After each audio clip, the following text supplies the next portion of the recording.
So what makes planning grounds maintenance tasks such a challenge for many teams today? The biggest challenge is that every day we have the dynamics of the day. So the weather can change, the machine can have a malfunction or doesn't work anymore.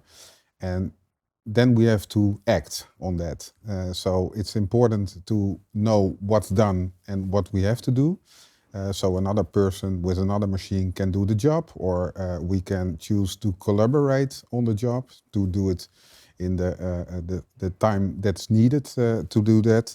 And what's very important is that frequency work, so the routes that you do every week or multiple day routes every day, that they can last longer because of all those dynamics we just talked about, like the weather changes or illness in the staff, and that's what we can solve.